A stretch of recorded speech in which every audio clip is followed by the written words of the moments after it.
Alors ça va être bref, après on fera une petite pause, mais c'est un enseignement important. Les étapes de la vie dans la divine volonté. Hein?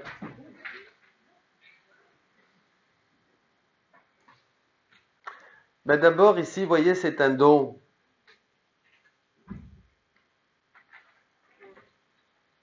C'est vraiment un don. De même que la foi en Jésus-Christ est un don de Dieu, tout d'un coup, on ne sait pas pourquoi, on reçoit ce don de la divine volonté. Au début, on est ici, vous voyez à gauche ici, là, avant l'aurore. Hein, il y a 4 étapes. Il y a une progression dans la divine volonté. Tiens, si quelqu'un peut me faire la faveur de chercher dans le livre 13, le 13 mai 1916, dans le livre 11. Quelqu'un a le livre 11 là? On va le lire. Le livre 11. Non, non. 11.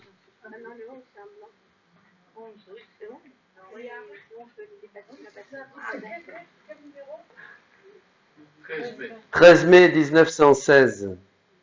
13 mai 1916. Merci. C'est facilement. C'est facilement, ça. C'est facilement, ça. Oui, c'est 13 mai. Non, ça c'est avril. Non, ça c'est 3 mai. Oui, alors un peu plus loin. 25 mai. Alors c'est le 3 mai alors.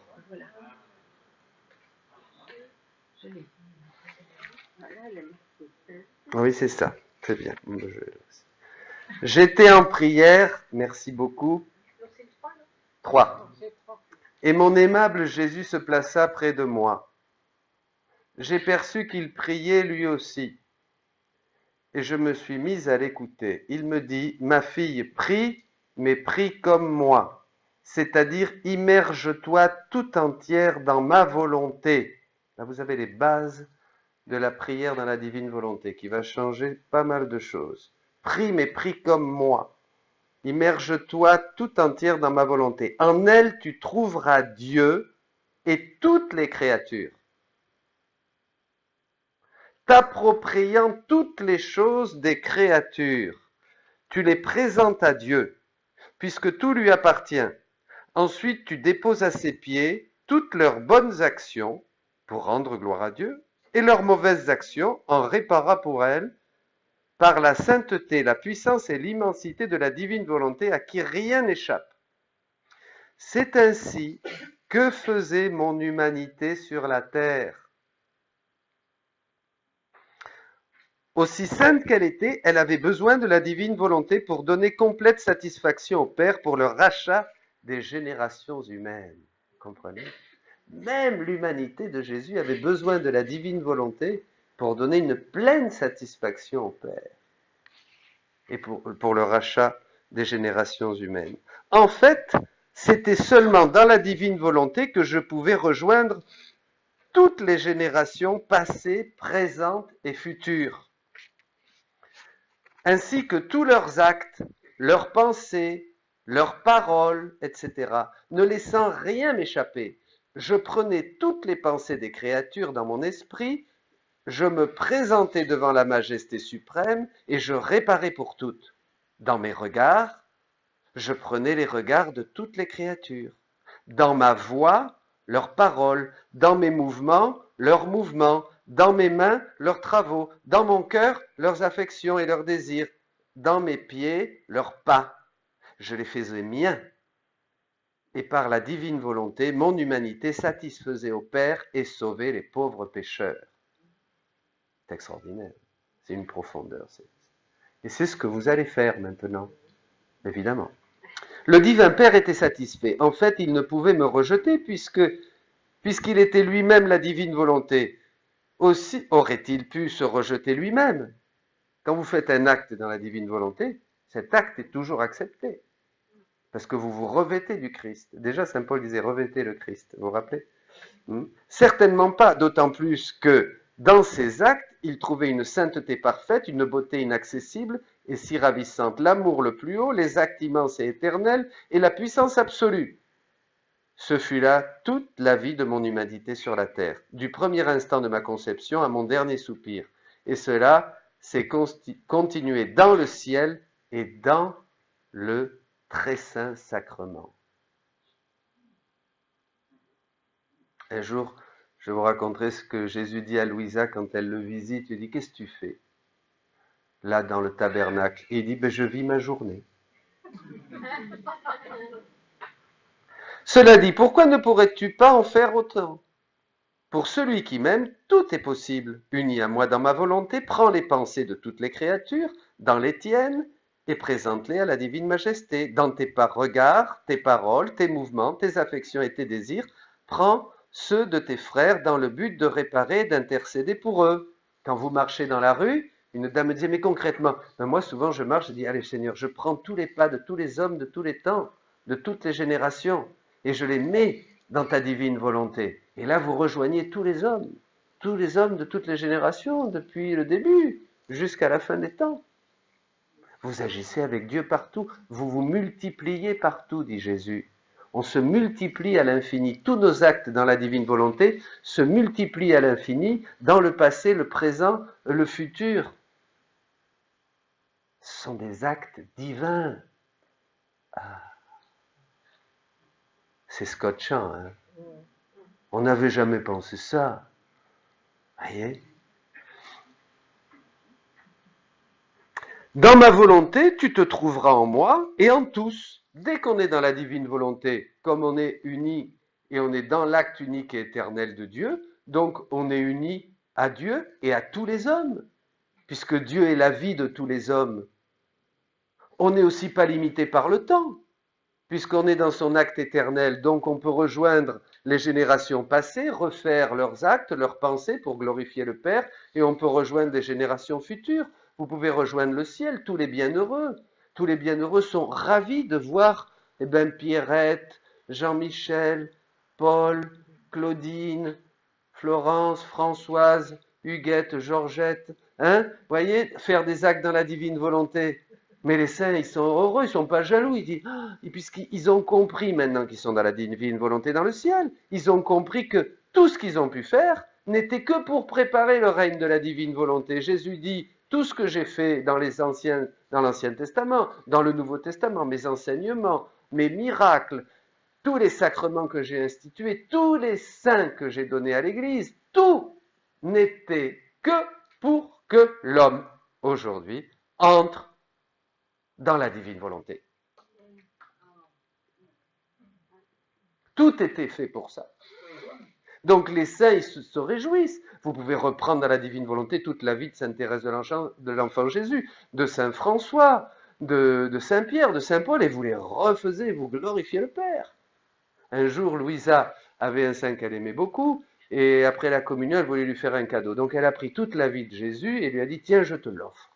Et Jésus lui a dit, tu ne pouvais pas lui faire un cadeau qui puisse lui plaire davantage que de lui offrir toute ma vie.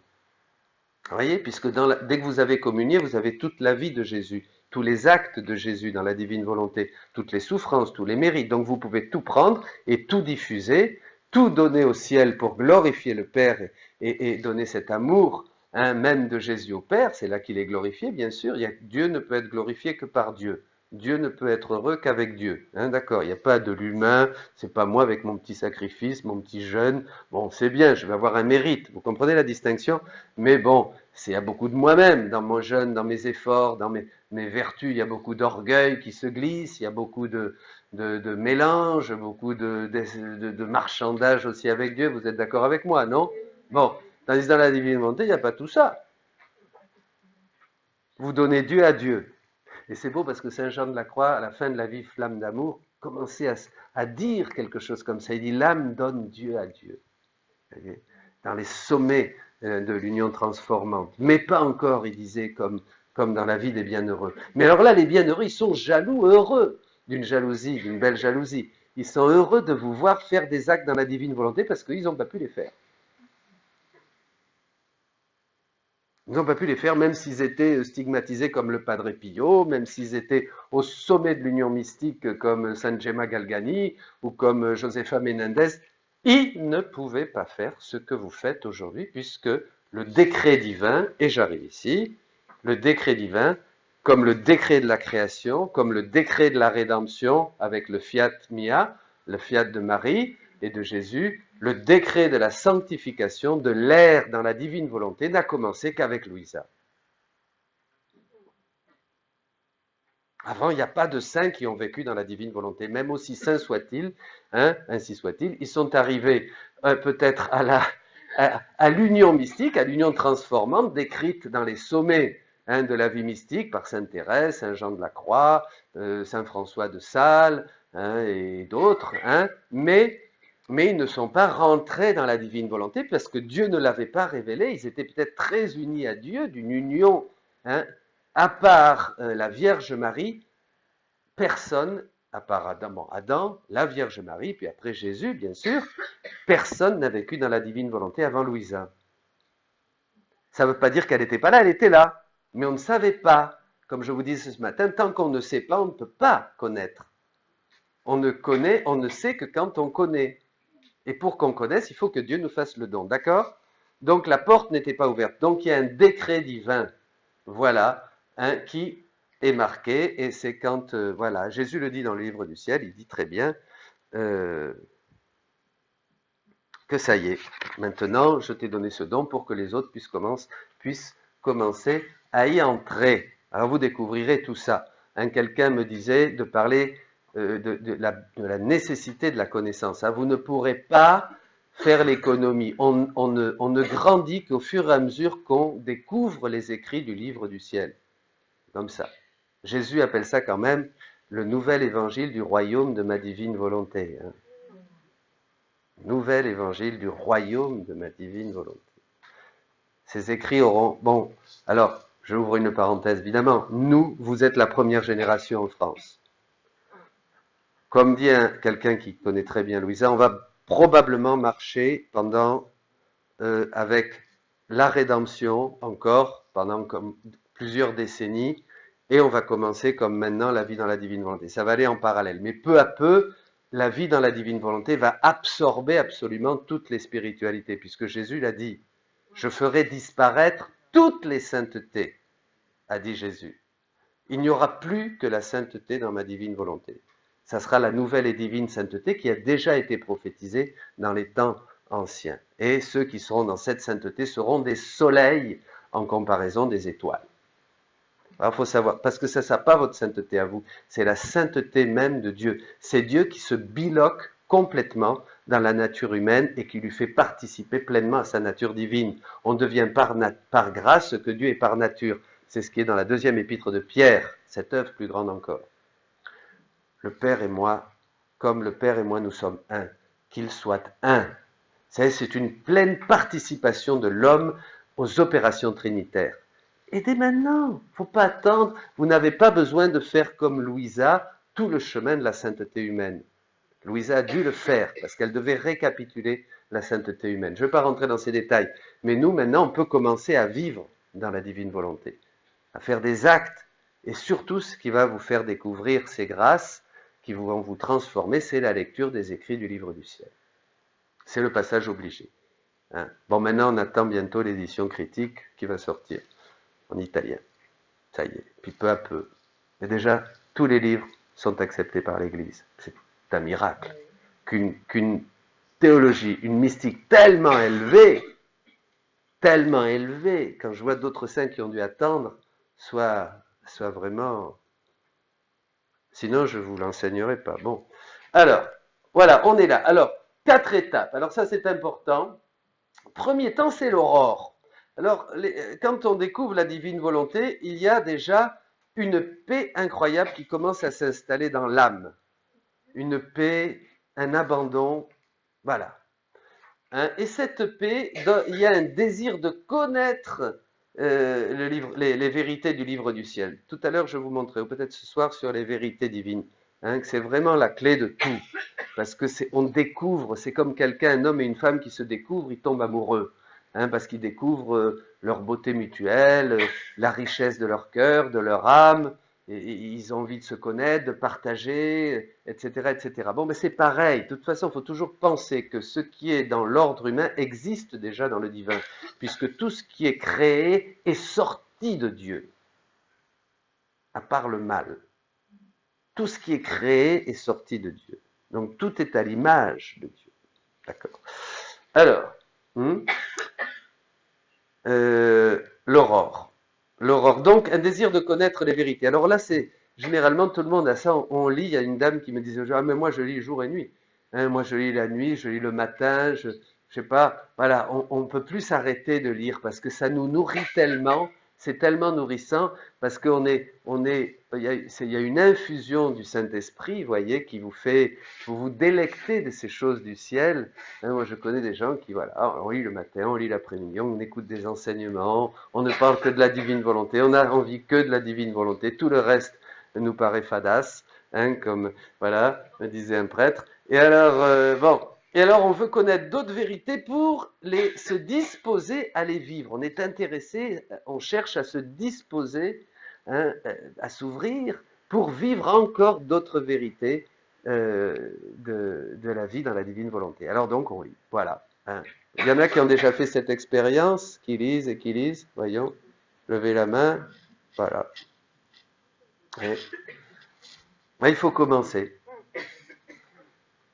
Alors on verra comment commencer. Alors ça, c'est un premier degré, c'est l'aurore, dit Jésus. Après, il y a le début du jour.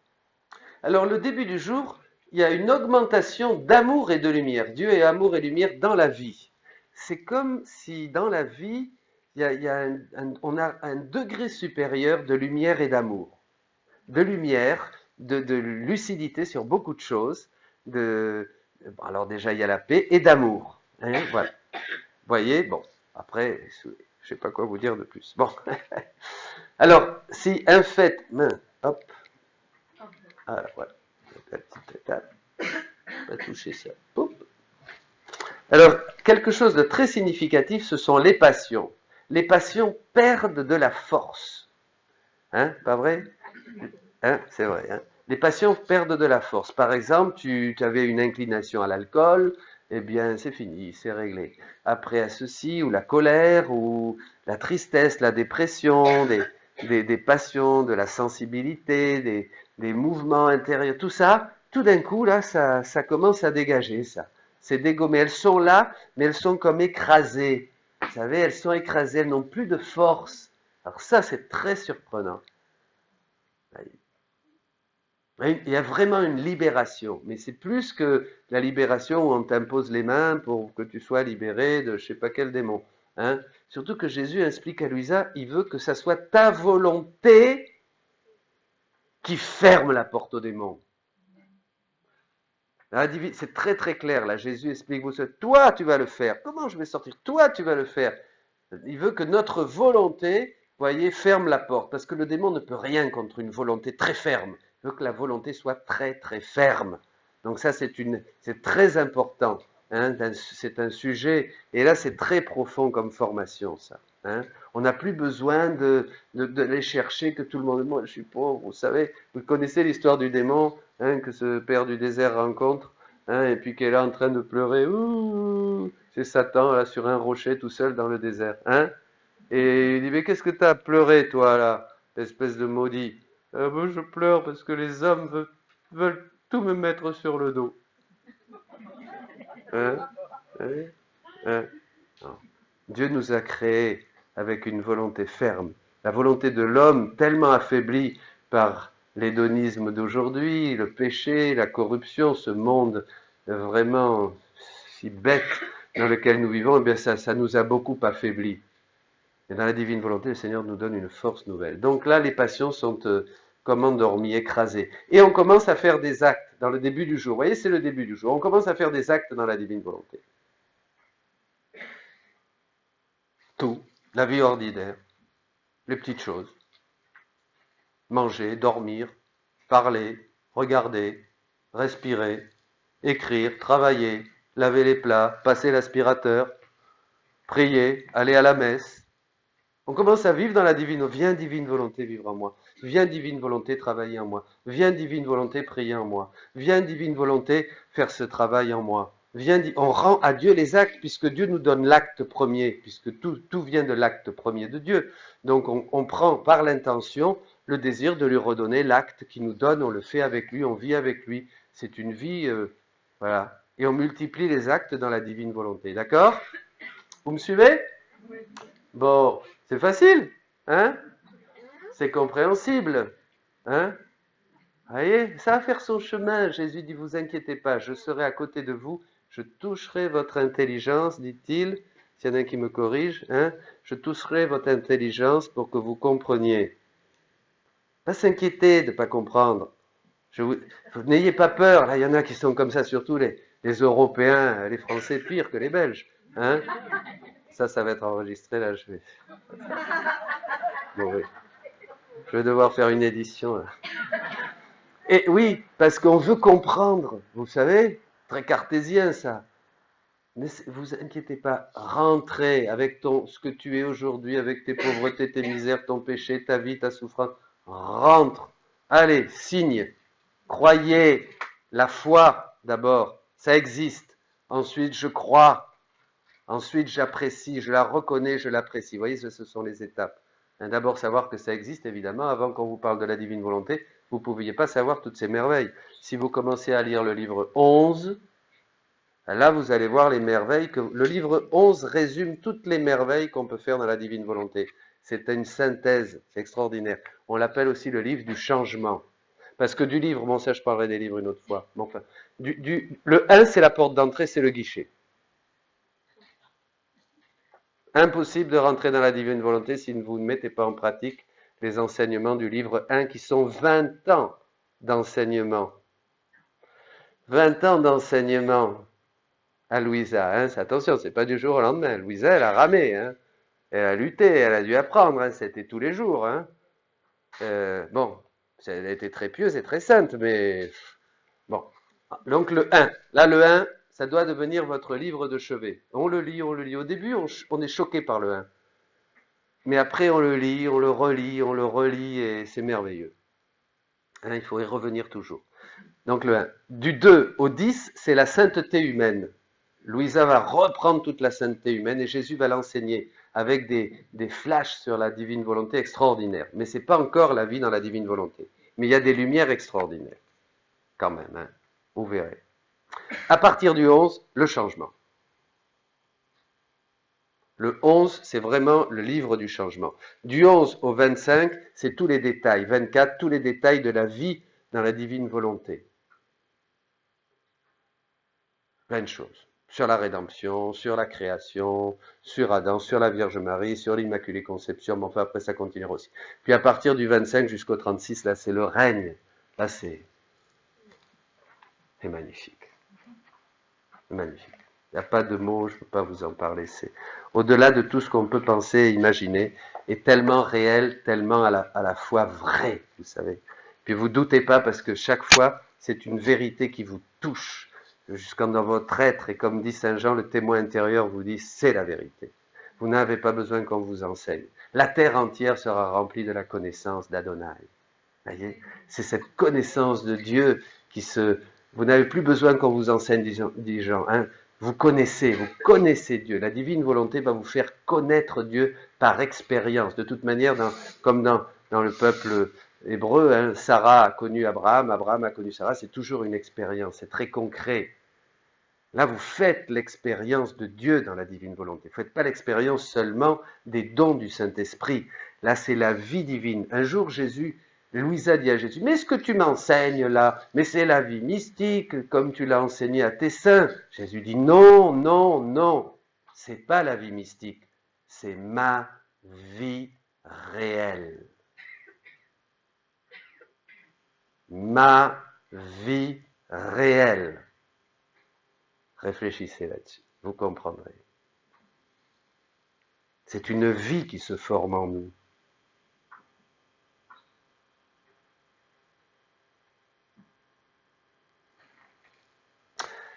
Alors on commence à faire des actes dans la divine volonté. Après, troisième étape, l'entrée dans le jour. Alors là, on sent de manière vive le don de la vie dans la divine volonté. L'esprit. On sent de manière vive la vie dans la divine volonté. C'est progressif tout ça. Mais vous pouvez faire un petit saut comme ça et revenir. C'est moi qui dis ça, mais je le crois. Comme on fait dans les demeures. On peut avoir une grâce de 5e demeure, mais être stabilisé au 3e demeure, dans le château intérieur de Sainte-Thérèse. On peut avoir une grâce de contemplation des 4e demeures. Touche du Saint-Esprit, on sent la paix, on sent la joie, vous voyez? Mais c'est pas bon. On peut être dans les 5e demeures, après stabilisé dans l'union de volonté. Bon, donc ça, c'est normal. Donc là, mais après, ça devient de plus en plus stable. Ça, c'est donc la 3e. Alors là, on sent la manière de vivre comme un don. Hein, on sent cette manière vive de la vie dans la divine volonté. Il y a une joie, une force opérante. Ça, très important dans cette 3e étape. Et on est porteur de la divine volonté. Jésus prend aussi cette comparaison, imaginez une petite maison sur la terre, pour ces 4 étapes. Moi, ça, je vous le dirai après. Donc voilà. Et après, c'est le plein jour. Là, c'est le ciel. C'est la vie du ciel sur la terre. C'est le plein accomplissement du Notre Père. L'âme n'est jamais plus seule. Il n'y a plus de séparation. On agit avec Dieu partout. On se multiplie avec Dieu partout. On est dans tous les cœurs avec Dieu. On continue la création avec Dieu. Vous savez que Dieu, par son acte unique, hein, il crée, il conserve et il nourrit toutes choses. La petite fleur, la rose, l'oiseau qui chante, nous, voilà. Il crée, il conserve et il nourrit constamment. Parce qu'il ne peut pas arrêter de nourrir la création, de la maintenir dans l'acte, dans la vie. Vous comprenez? Nous, pareil. Dieu est partout. Donc, s'il se retirait tant soit peu, c'est fini. On tombe dans le néant. Vous comprenez? Dieu nous maintient constamment, hein, par son acte créateur. Il nous nourrit, il nous crée, il nous maintient, il nous conserve. Vous voyez ce que je veux dire? D'accord? Ça, c'est très important. Hein, ça, c'est la vie. On est dans le basique de chez basique, là. Vous voyez? Pas d'imagination, pas de fantaisie, c'est le réel. C'est ce qui vous permet tous les jours de mettre un pied en dehors du lit et de vous brosser les dents. Comprenez? De voir, d'écouter, de sentir le froid, le chaud. C'est la vie. Dieu est vie. Très, très, très important. Parce que ça, vous allez voir dans la divine volonté, Jésus va vous expliquer tout ça. Bon. Donc là, il n'y a plus de séparation. Oh. On ne va pas appuyer sur le mauvais bouton, hein. Bon. Voilà, là, il n'y a plus de séparation. On fait tout ensemble. Et on retourne à l'ordre, au rang et à la finalité pour laquelle nous avons été créés. Voyez? C'est-à-dire, eh bien, l'ordre originel, quoi. L'état que nous avons perdu, hein. Le royaume que Dieu nous a donné et a donné à nos premiers parents, le royaume que nos premiers parents ont perdu, existe toujours, dit Jésus. Il est là. Il est suspendu. Il est dans l'attente. De qui? Des enfants qui vont vivre dans la divine volonté pour en prendre de nouveau possession. Eh oui. Le royaume perdu est toujours là, dit Jésus à Louisa. Comme tous les actes de ma rédemption sont des actes suspendus, ils sont là, mais ne peuvent les prendre que ceux qui vivent dans ma divine volonté. C'est-à-dire que dès que vous allez entrer dans la divine volonté, vous allez commencer à prendre les actes de la rédemption et les merveilles et les actes de la création, l'acte créateur, toutes les choses. Et c'est merveilleux. Déjà, Saint Jean de la Croix, il disait, le ciel est à moi, les saints sont à moi, la mère de Dieu est à moi, le Christ est à moi, tout est à moi.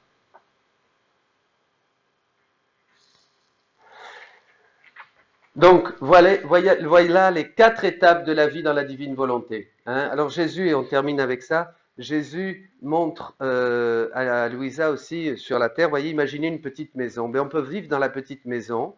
Hein, vous êtes dans cette petite maison avec un toit, tout ça, là, c'est bien. Et vous êtes à l'intérieur.